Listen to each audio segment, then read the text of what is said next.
So hello everyone.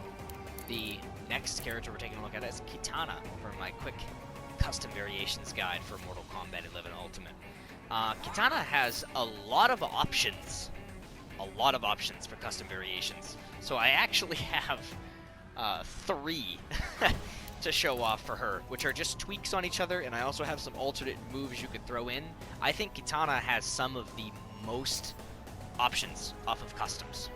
And I know what anyone is thinking seeing this. It sucks that they nerfed Kitana in this last patch. Her pokes kind of hurt now, although having more plus frames is great. She has basically no advantage off of her back throw. Her forward throw doesn't have a good advantage. Her pokes are a lot more safe when they were already, or a lot more unsafe, excuse me, when they were already slow. I understand that those hurt, but she's still, I feel like, a very strong character, and I also understand a lot of people's grievances about custom Kitana. Trust me, I'm with you. She's probably my third most played character. I love Kitana in this game. She's one of my favorite MK characters in general, although I love a lot of MK characters. And I was one of the people, not claiming to have found any combos that were only me, but I was one of the people that was very heavily labbing the up fan Katana combos. Basically from day one, I loved these combos. The restand combo that you got, the unbreakable damage was massive. The corner combos were crazy. I still have a lot of them recorded into my PlayStation. I just never made a video out of them, and sadly, now I'll never be able to, because they did take away the grounded combos that you can get off of up fan, and they also did increase the recovery of up fan, making the combos that are left a lot harder to do. Still possible, but a lot harder, and some of my corner combos are also no longer possible. The ones that just used regular up fan, I could actually do twice in one combo. Those don't really work anymore because of the changes to up fan's recovery.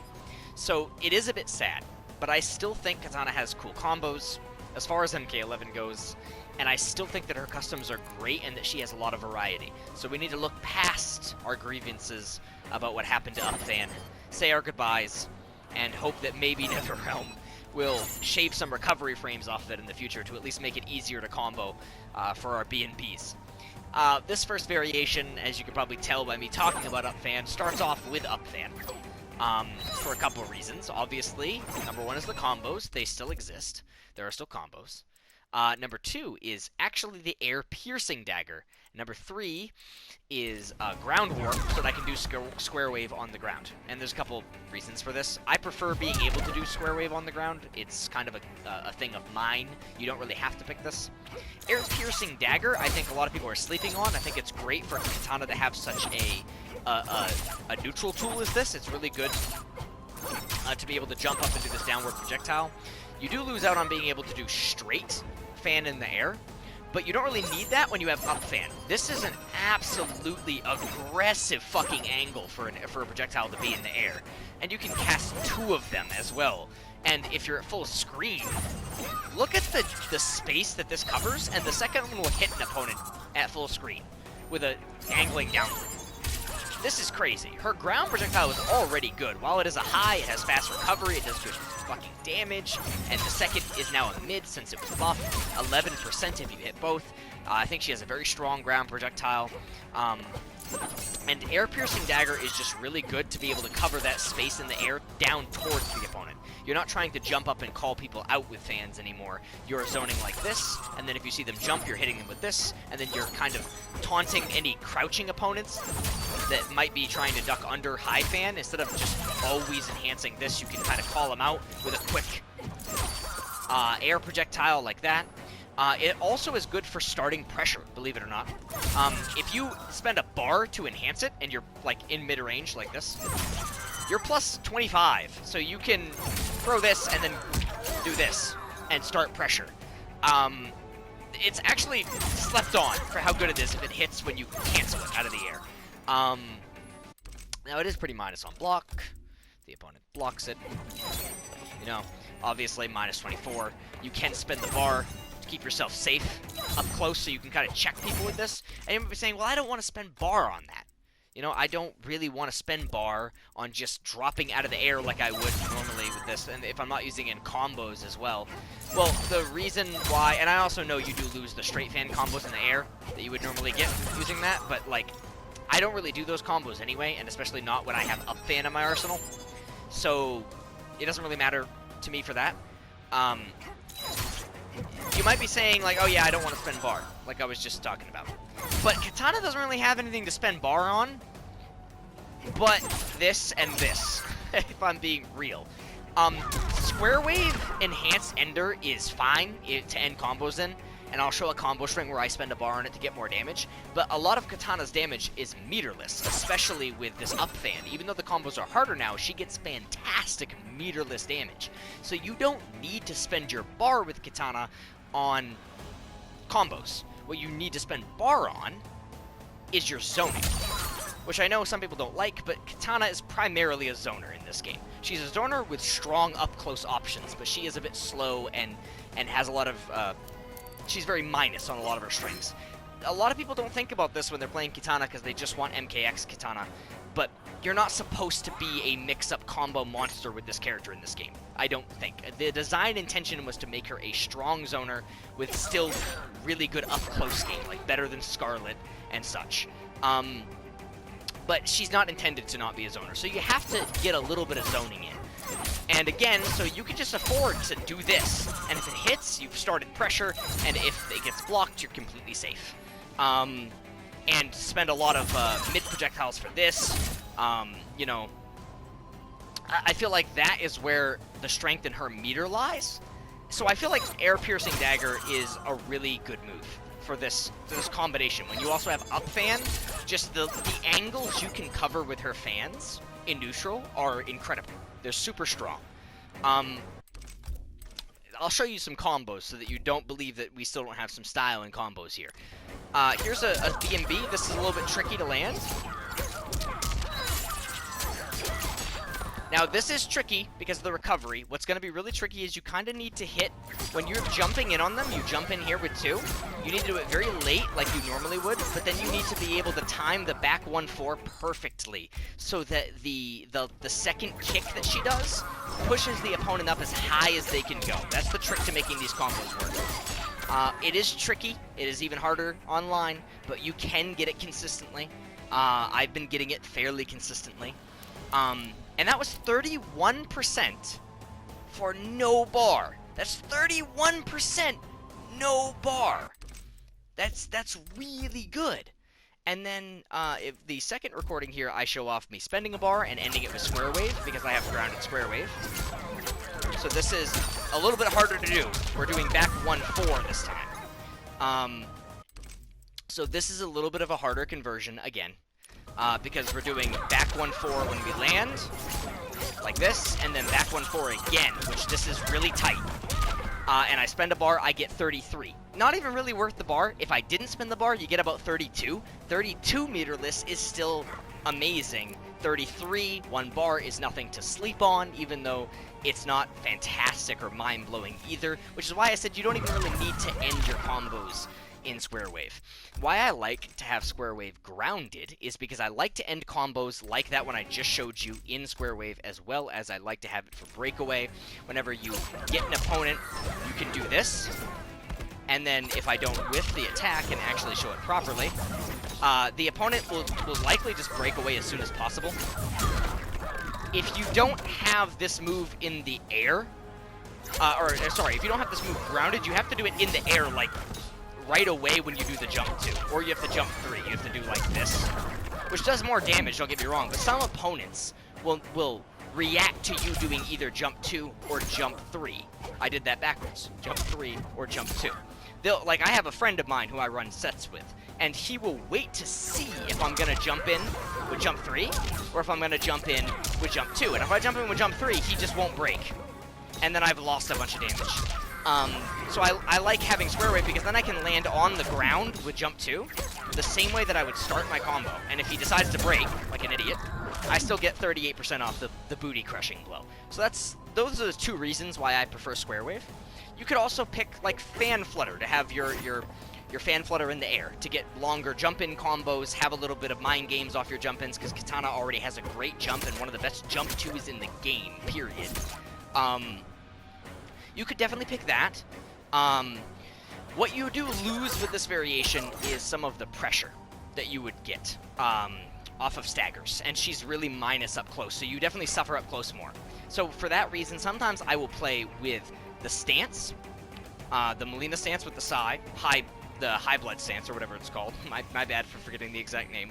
And I'll play with up fan. So I still get the up fan combos, but I get the better pressure up close. They did kind of nerf the stance a little bit, but it's still pretty good for creating mind games between if you're going to cancel it or not, when you're going to stagger, when you're going to do gutted off of it. You can still get that launching crushing blow for cool combos. It's still a useful move, even though it was slightly nerfed, and it will let you play up close a lot more if that's what you want to do. But I definitely think that this longer range mid-game is stronger for her, so you want to focus on projectiles, and then when your time is right, move in for your damage, and then get back out. That's how I think Katana should be played. This is probably my favorite variation for her, as well as I think the strongest, or one of the strongest. But we have some other examples, and I've talked a long time on this one. We have a more fun one, and then a more solid one. So let's go check out those real quick. Alright, let's check out my second variation here. This one is one people really wanted for a while. And it's quite gimmicky, excuse me. I don't think it's really that competitively viable, but it sure as hell is very annoying and a lot of fun. So this is the low fan toss Edenian twist, and the ground war move to be able to do Edenian twist on the ground. So low fan toss is a low, and Edenian twist is an overhead. Low fan toss can be made safe on block by enhancing it, although there is a flawless block gap, but they kind of have to guess whether or not you're going to enhance it or not. You can get away with just doing low fan if they try to flawless block it. A little bit of a gimmick there. Low fan gives you a ton of safety off of any string you do, and some air quotes mix-ups off of, say, this, or this, as well as, if I can remember what the hell the string is. I don't remember what the string is for some reason. Oh, yes, yeah, okay. Or off of this string here as an overhead. I don't know why I forgot which string it was. I don't use this nearly enough in my gameplay. It ends with an overhead, so you could, you know, do, like, the 4-3-4 portion, and then end in the low fan instead. But the thing is, these can be fuzzied. They have very, very different timings, so you can just fuzzy guard them. They're not actual mix-ups. They might catch some people online, and they're fun to do, but they're not real.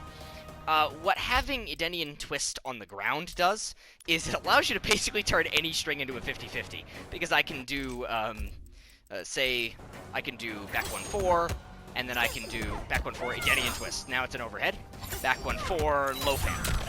The low fan would make it safe. The overhead is unsafe. The low fan has a flawless block gap, but then they have to guess, you know, lower overhead, and if the low, then will it enhance or not. So they have a lot of thinking to do. And this can be done off of anything, because they're both special moves. There are gaps, I think, in some of them.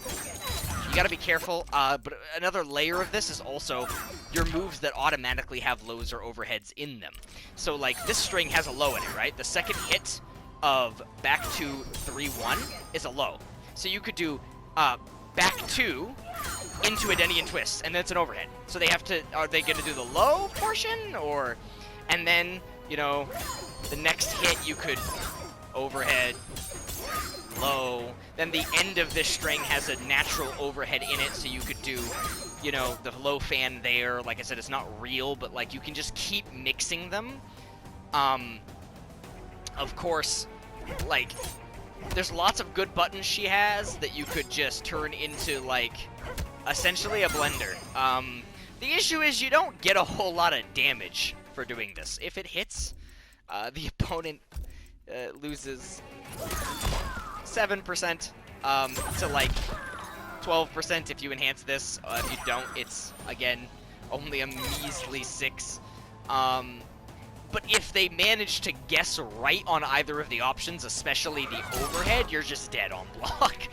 They will just kill you for a full combo and eat all your health, which is why I said this is gimmicky. It's a lot of fun. It's very very mix heavy. It's a lot of fun to troll people with. It's very annoying, especially online, because it's harder to react to things or block things properly. But this is just for fun. This is not competitively viable in any sense of the word, in my opinion anyway. But definitely try this one out online, maybe in casuals, maybe against your friends. It's a ton of fun to just do constant mix-ups with mix Katana. But I have one other more solid variation to check out, so let's hop on over to that one real quick before we end off the video. Alright, and here we have our last of the 3 variations. So in this variation, I gave Katana low fan toss again, air fan flutter, and ground wave. You might be like, wow, this is just like the same variation as the first one. Yes, pretty much. I just picked fanfare, but replaced one move to give myself this low fan. You might be wondering, well, why? I played Fearless a lot when Fearless was the only competitive variation allowed to have low fan, because I love the safety that it brings. I love that I can do strings and be safe with, air quotes safe, they can flawless block it like I said. But I love that it gives me some semblance of safety, which otherwise Kitana wouldn't get. And the pushback after the safety is nice too. You can catch people sleeping. Excuse me, I put stance again. You can catch people sleeping in situations where they weren't ready and like poke them or something. And now that pokes are stronger, you can restart pressure off of that if they actually are dumb enough to get hit. So I had a ton of fun with this online. And I also feel like it is competitively strong as a move. It also adds to her zoning game a lot. You get a lot better zoning off of low fan. You keep your air fan combos. You still have the good air fan, like anti-zoning / zoning, etc. But I also really like the jump-in combos that fan flutter gives me, as well as the air pressure. That you can do by delaying. You can go over projectiles. You can fake jump-ins, delay them in case the opponent tries to anti-air. You can fuck up their anti-air timing. You can do double overheads. You can do a single overhead, make them think you're going to do a double, and then get pressure off of the overhead easier. It just gives your air options so much more, and Katana is really good in the air because she has a very good jump arc, very good jumping hurt box, and a very good jump 2. This jump 2, like I said earlier, is one of the best in the game. So, I really like having this, and of course Square Wave on the ground for all the same reasons as the first variation. I only brought up this third one just to talk about it a little bit, that this is my more like solid Katana variation if I want to play more up close, again, and with more traditional Fearless type zoning, with the straight air fan, the instant straight air fans, the low fan, etc. You would play this essentially just like you would fanfare. You get the same combos, you know, the same double jump in if they don't break away, because I have them set to break away. You get the same double jump in combos that you normally would, the same damage you normally would, the same safety you would off of low fan. This is just me mixing around the tournament variations, kind of mixing them together to make a solid playstyle that I enjoy, aside from the upward fan and air piercing fan playstyle. I just wanted to point this one out because I think it's solid. Nothing really special to it. And with that, that ends off the video. I feel like, again, Kitana is an extremely strong character, even with our grievances towards her, even with the nerfs to up fan. And I feel like she has so much creativity. There's other moves that you can mix and match, and other moves I didn't even talk about for her customs, including like the retreating and advancing fan flutter move, which I also think is good, especially for a more pure zoning Kitana, if that's what you want to play, and that's what the strong suits that you want to try to, you know, bring forth in the character. So I feel like you should definitely play around with many customs for this character. She has a lot of creativity, even with the things that we don't like about her in this game compared to how she was in previous MKs. So with that being said, I hope you guys enjoyed, hope you guys saw some stuff that you might want to try or that is cool, and I'll catch everyone in the next one of my quick guides for MK11 Ultimate.